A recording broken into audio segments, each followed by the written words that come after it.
Pemirsa, Lady Aurelia dan sang ibu Sri Melani menjalani pemeriksaan sebagai saksi dalam kasus penganiayaan terhadap Dr. Koas. Dalam kesempatan ini, sang ibu meminta maaf kepada korban atas peristiwa penganiayaan yang terjadi.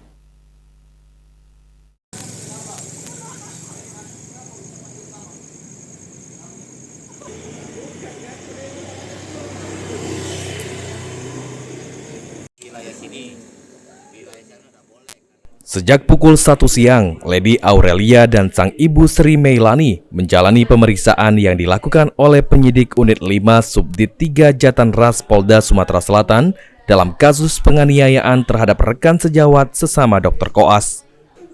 Yang dilakukan oleh sopir keluarganya, bernama Fadila, 37 tahun, yang sebelumnya telah ditetapkan sebagai tersangka. Selama 12 jam, Lady dan sang ibu dicecar oleh penyidik sebanyak 35 pertanyaan, mulai dari pemicu pertemuan antara sang ibu dan korban bertemu hingga kronologi penganiayaan.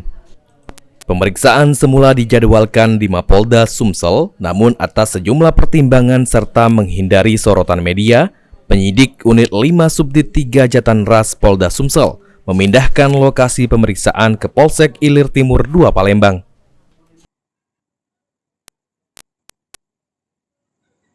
Banyak media yang akan meliput dan juga klien kami dalam kondisi drop, jadi kami diperintahkan dialihkan di area sini. Toh ini kan masih kantor polisi.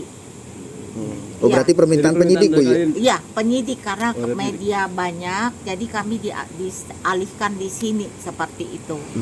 Nah, karena melihat kondisi klien kami drop, kalau dilakukan pemeriksaan dengan media yang banyak itu di ini mungkin kondisinya jadi tidak tenang seperti itu.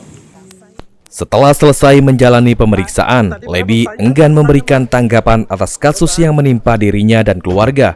Bahkan dirinya berusaha menghindari awak media dengan keluar melalui pintu belakang Polsek Ilir Timur 2 Palembang. Di waktu yang sama, sang ibu menyampaikan permintaan maafnya terhadap korban Muhammad Lutfi atas peristiwa penganiayaan yang terjadi. Atas nama pribadi dan keluarga memohon maaf yang sebesar-besarnya kepada Ananda Lutfi beserta orang tua atas kejadian pemukulan yang dilakukan supir saya atas nama Fadila. Dan saya juga mohon maaf yang sebesar-besarnya kepada kedua orang tua Lutfi atas kejadian ini. Mulyadi, PAL TV.